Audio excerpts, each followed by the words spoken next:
اگر شوہر سب سے پہلے یہ جانے کہ جس عورت کو بیاہ کر میں اپنے آنگن میں لایا ہوں یہ کون ہے اور کس حیثیت سے لایا ہوں، صحیح، تو ساری باتیں خود بخود کلیئر ہو جاتی ہیں۔ ایک عورت اپنے ماں باپ کو چھوڑتی ہے، بہن بھائیوں کو چھوڑتی ہے، جس گھر میں اس نے آنکھ کھولی ہے اس گھر کو چھوڑتی ہے، گویا ماں باپ سے جدائی، بہن بھائیوں سے جدائی، اپنے گھر سے جدائی، اپنے دیش سے جدائی۔ صحیح، یہ ساری چیزیں مرد ہو یا عورت سب کے لیے کس قدر کٹھن ہیں، تکلیف دہ ہیں اور دشوار ہیں۔ تو سب سے پہلے تو اس کی ان قربانیوں کو دیکھے شوہر، صحیح، کہ اتنا کچھ چھوڑ چھاڑ کر ابھی وہ فرد واحد کے لیے آئی ہے، فرد واحد اس کے کے لیے بعد اس کے ماں باپ اور اس کے بہن بھائیوں کے ساتھ بات جو اس ہے۔ کے تعلقات ہوں گے یہ بعد کا معاملہ ہے۔ تو اگر ان قربانیوں کو وہ دیکھے تو کوئی یہاں گنجائش ہی باقی نہیں رہتی کہ وہ بیوی کے ساتھ ظلم و جبر کرے، ستم کرے، یا جو آج کل دعائیاں ہیں، جی، آج کل کورٹ کچہریوں میں سب سے زیادہ کیسز یہ ہیں، دارالفتاء کے اندر زیادہ سوالات یہی طلاق اور دیگر امور اسی سے اللہ ریلیٹڈ ہیں۔ اکبر، تو اگر شوہر پہلی یہ قربانی کو دیکھ لے، یہ ہو گیا۔ اب اس کے بعد وہ اس کے آنگن میں آ گئی۔ اسلامی تعلیمات میں اور غیروں کے نظریے میں ایک واضح فرق ہے۔ حضرت قبلہ شاہ صاحب نے ابھی قرآنی آیات سے بتایا کہ عورت ہو، بیٹے ہوں، مال ہو، سونا چاندی ہو، ان تمام چیزوں میں اللہ تعالیٰ نے انسان کے اندر طبعی طور پر، فطرتی طور پہ رغبت رکھی ہوئی ہے جی، کہ بندہ ان چیزوں کی طرف مائل ہوتا ہے۔ اچھا، تو اب یہ اس کی طبیعت میں آ گیا، وہ اس طرف مائل ہے، اس طرف راغب ہے، اس کو اپنے آنگن میں لے آیا۔ اس کے بعد اس کی ذمہ داریوں کو نبھانا، اسلام نے اس باب کو خالی نہیں چھوڑا۔ ابھی آپ نے حضرت شاہ صاحب سے حدیث سنی، آپ فرما رہے تھے محدثین کا طریقہ ہے کہ وہ ایک حدیث کا حصہ چیپٹر کے جو قائم کرتے ہیں عنوان، کبھی اس کی ضرورت کے تحت لاتے ہیں، کبھی مفصل حدیث لاتے ہیں۔ یہی جو حدیث مبارکہ حضرت شاہ صاحب نے بیان فرمائی ہے، اس کو مفصل محدثین اکرام نے لکھا کہ جان عالم علیہ الصلوۃ والسلام نے آخری حج کے موقع پر ارشاد فرمایا۔ اب ذرا آپ اس حدیث شریف کو دیکھیں، اور ہمارے جو سامعین و ناظرین ہیں وہ ان سے بھی گزارش ہے اس کو دل کے کانوں سے سماعت کریں۔ پہلے اللہ کریم کی حمد و ثنا ہوئی، صحیح، اور پھر میرے آقا علیہ الصلوۃ والسلام نے فرمایا سنو، عورتوں کے ساتھ حسن سلوک سے پیش آؤ۔ 1,00,000 سے زیادہ صحابہ اکرام علیہم رضوان موجود ہیں۔ کریم علیہ الصلوۃ والسلام کو معلوم ہے، حضور جانتے ہیں کہ ظاہری حیات پاک کا یہ آخری خطبہ حج ہے۔ اللہ، یہاں پر جو کلام ہوا ہے، جس کو ہم کہتے ہیں گورے کو کالے پر، کالے کو گورے پر، عربی کو اجمی پر، اجمی کو عربی پر، باوجہ رنگت اور باوجہ عربی اجمی ہونے کوئی فوقیت نہیں۔ اللہ تبارک و تعالیٰ کے ہاں شان والا وہ یہ جو تقوی والا ہے، پرہیزگاری والا ہے۔ بے شک، تو وہی اسی خطبے کا یہ بہترین حصہ ہے۔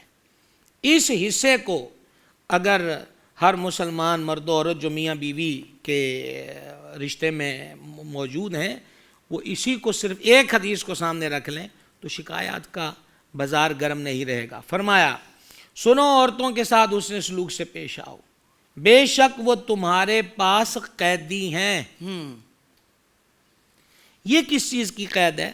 کوئی زنجیروں میں جکڑی ہوئی تو نہیں، جیل میں تو بند نہیں ہے، یہ قید ہے اس ایگریمنٹ کی جس کو نکاح کہتے ہیں۔ صحیح، وہ پابند ہے اپنے شوہر کی۔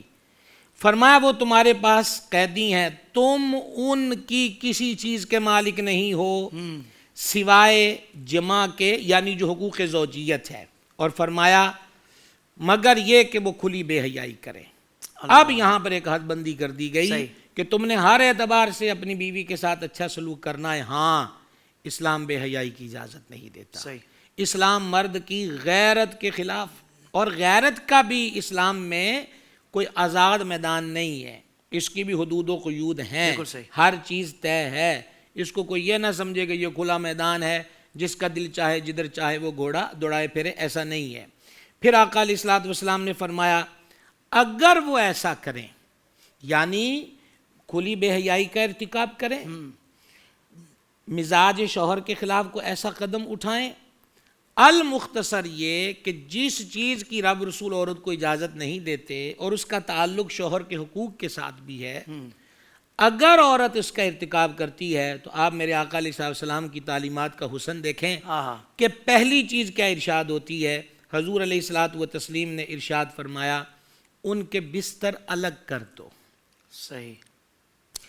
اسلام میں مارنے کا حکم ہے، اسلام میں پیٹنے کا حکم ہے، اسلام میں زد و کوب کا تصور ہے، اسلام میں جارحانہ سزاؤں کا تصور ہے. ہرگز نہیں. پہلا حکم یہ ہے کہ ان کا بستر الگ کر دو. پہلا حکم یہ. واہ یعنی کیا حسن ترتیب ہے اور واہ حسن واہ. انتظام ہے کیا بات. کہ اس کو احساس دلانے کے لیے بیوی کو کہ بس ٹھیک ہے آپ کا بستر الگ ہے. مطلب کہ وہ اپنی غلطی کو سوچے کہ میرے شوہر نے بستر کو الگ کیوں کر دیا. پھر اس کے پاس وقت ہوگا وہ اپنے آپ کو سنبھالے، یا وہ سوال کرے گی کہ آپ نے اس خفگی کا اظہار کیوں کیا، اور شوہر بتائے کہ مجھے تم سے یہ شکایت ہے، تو اس کو اصلاح کا موقع مل جائے گا. صحیح. بستر الگ کرنے کے بعد بیوی کے پاس اپنی اصلاح کا موقع موجود ہے. اس کے بعد کیا فرمایا کہ اگر یہ عمل بھی کارگر ثابت نہیں ہوتا تو اب اس کو ہلکی مار ماری جائے. ہلکی مار. یہاں پر بھی تشدد کی اجازت نہیں. ڈنڈا استعمال کیا جائے، سوٹا استعمال کیا جائے، کوڑوں سے زد و کوب کیا جائے. ہلکی مار. اس کی مزید آگے وضاحت آ جائے گی. پہلے بستر الگ کرو، اس کے بعد یعنی اس میں بھی کوئی 5 منٹ کا ٹائم نہیں ہے. صحیح. 1 گھنٹے کا ٹائم نہیں ہے. صحیح. یہاں تو ہمارے آدھے منٹ کے اندر 100 طلاقیں دے دیتے ہیں. ہمارے دین نے کس قدر گھر کے معمول کو اور ماحول کو سنبھالا دیا ہے کہ ٹائم دیا جا رہا ہے. صحیح.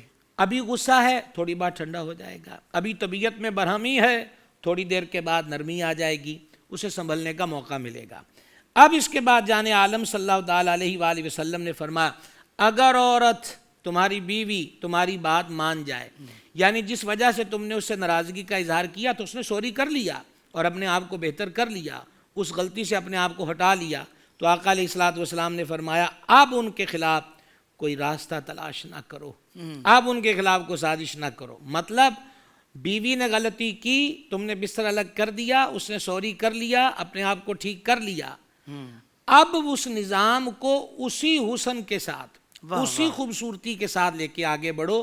یہ نہیں ہے کہ شام کو پھر کھانے کی میز پر بیٹھے کہ تم نے یہ کیا تھا، اگلا دن آ جائے تو تم نے یہ کیا تھا. نہیں، اس نے معذرت کر لی، اب اس کو پرانی غلطی یاد نہیں کرائی جائے گی. پرانی غلطیوں کو اگنور کر کے اگلے وقت کو بہتر طور پر گزارا جائے. یہ ہمارے آقا علیہ السلام کی تعلیمات ہیں. پھر جانا صلی اللہ تعالیٰ علیہ وسلم نے فرمایا بے شک تمہاری عورتوں، مراد بیویوں کے، تم پر کچھ حقوق ہیں اور ان پر تمہارے کچھ حقوق ہیں.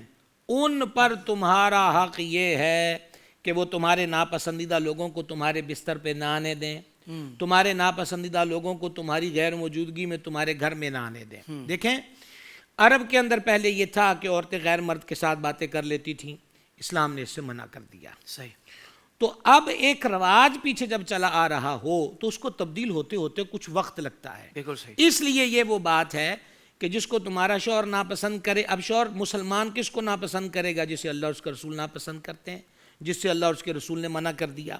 اچھا، پھر آقا علیہ الصلوۃ والسلام نے ارشاد فرمایا تمہارے ذمے، شوہر کے ذمے بیوی کا حق ایک سطر ہی کافی ہے.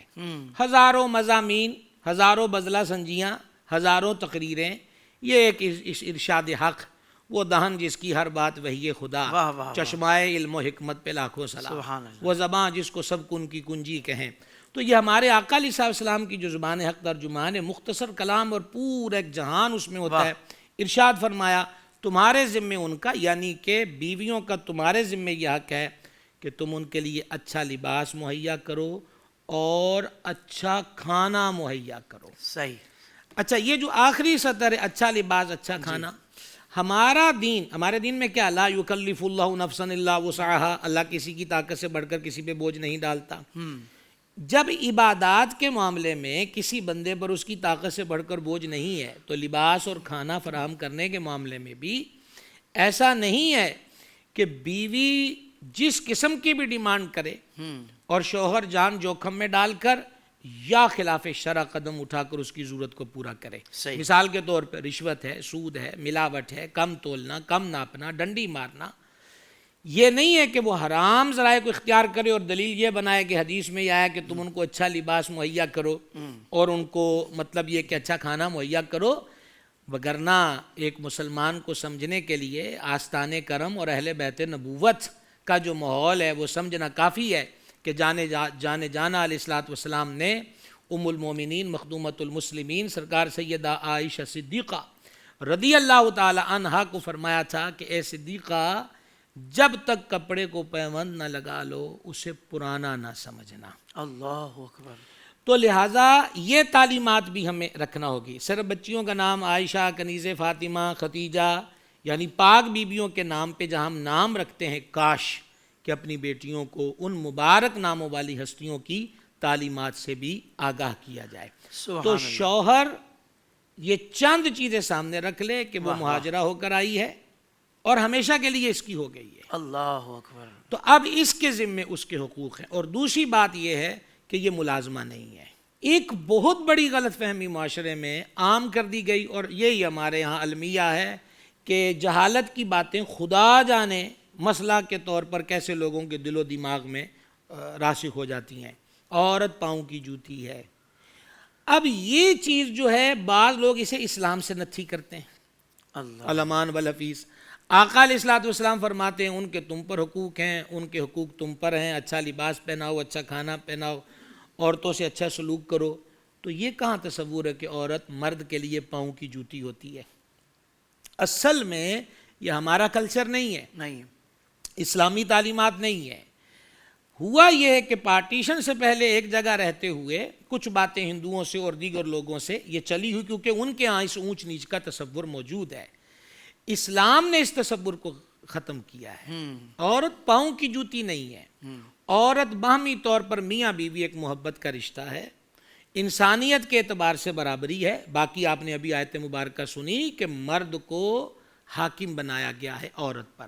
تو اس لیے یہ پاؤں کی جوتی ہے، اسے دبا کے رکھنا ہے، اسے یوں کرنا ہے. جب شوہر اس قسم کی غلط سوچیں دل دماغ میں لے کے بیٹھے گا تو وہ گھر کبھی خوشیوں کے گہوارے نہیں بنتے اور وہ تعلقات زیادہ دیر تک قائم نہیں رہتے. اس لیے حکم والا پہ عمل کیا جائے کہ بیویوں سے اچھا سلوک کرو، اچھا لباس پہناؤ، اچھا کھانے کو دو.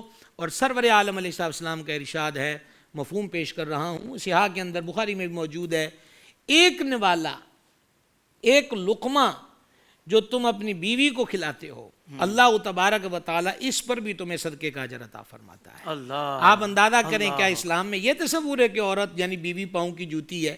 اسلام تو کہتا ہے اس کو کھلاؤ، اس کو پلاؤ، اس کو پہناؤ اور اس کے حقوق کا خیال کیا جائے. سبحان اللہ، سبحان اللہ. سوشل میڈیا پر اسلام کی صحیح تعلیمات جاننے کے لیے ابھی حافظ سائر قادری کا نیا YouTube channel Islamic digital studio subscribe کر لیں اور ہاں نوٹیفیکیشن بیل آئیکن کو بھی پریس کر لیں تاکہ ہماری نئی ویڈیوز آپ تک بر وقت پہنچ سکے.